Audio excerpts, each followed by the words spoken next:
Hotel is having them sign waivers saying, yeah, you can stay here at the hotel, but it's not our fault if anything happens to you.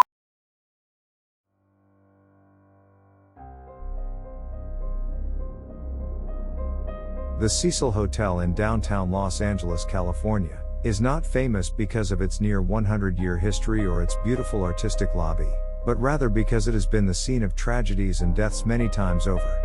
It was popularly called America's Death Hotel. The Cecil has undergone many revamps throughout the years, in an attempt to make people forget about its ugly past. Many cases of murders, suicides and rapes took place in the Cecil Hotel, but in this instance, we are going to be talking about the mysterious disappearance of this hotel's guest, Elisa Lam.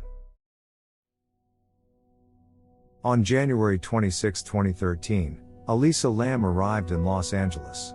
She had just come by train from San Diego and was headed to Santa Cruz as part of her solo trip around the West Coast. The trip was supposed to be a getaway from her studies at the University of British Columbia in Vancouver, where she was originally from.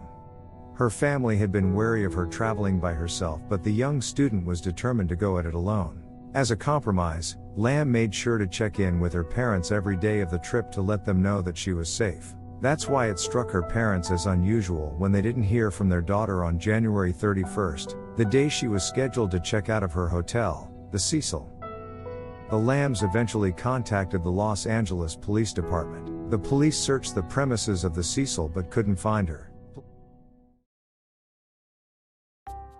Police soon released surveillance footage taken from the cameras at the Cecil Hotel on their website. This is where things took a turn into the truly bizarre.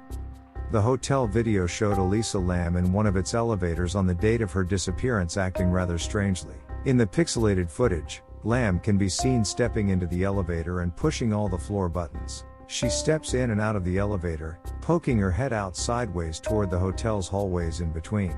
She peers out of the elevator another few times before stepping out of the elevator entirely. The last minutes of the video show Lam standing by the left side of the door, moving her hands in random gestures. Nobody else was captured on the video, except Lam. Public reaction to the inexplicable video crossed all the way to Canada and China, where Lam's family is originally from. The 4-minute video of Lam's strange elevator episode has amassed tens of millions of views. During the search for Lam, guests at the hotel began complaining about low water pressure. Some later claimed their water was colored black and had an unusual taste. On the morning of February 19, Santiago Lopez, a hotel maintenance worker, found Lam's body in one of 4 1,000-gallon tanks located on the roof providing water to guest rooms, a kitchen, and a coffee shop. Through the open hatch he saw Lam lying face up in the water. According to a statement by the chief of the Los Angeles Fire Department, the tank in which Lam's body was found had to be drained completely and then cut open from the side to remove her 5'4" frame. Nobody knows how Lam's corpse, floating lifelessly next to the same clothes she wore in the surveillance video, ended up in the hotel's water tank or who else might have been involved. Hotel staff told authorities that Lam was always seen by herself around the hotel premises.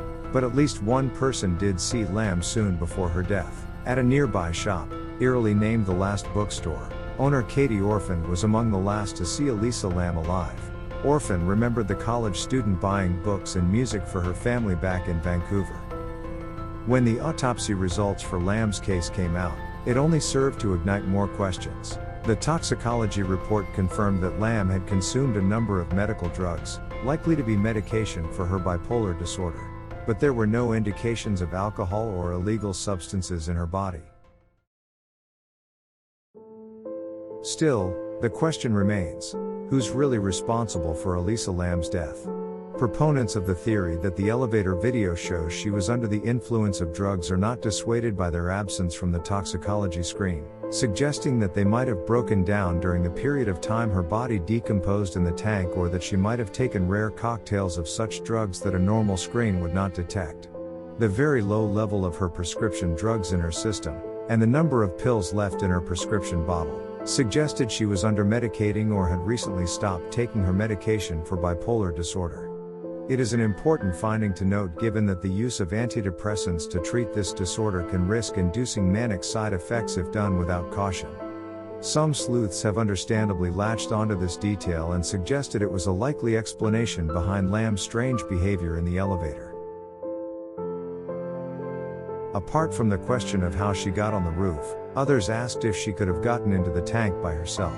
All 4 tanks were 4 by 8 foot cylinders propped up on concrete blocks. There was no fixed access to them and hotel workers had to use a ladder to look at the water. They were protected by heavy lids that would be difficult to replace from within.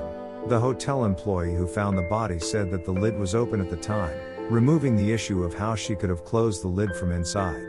Police dogs that searched through the hotel for Lamb, even on the roof, shortly after her disappearance was noted, did not find any trace of her. Was Elisa Lamb killed, or was it just another case of suicide due to manic behavior? Remains a mystery to this day.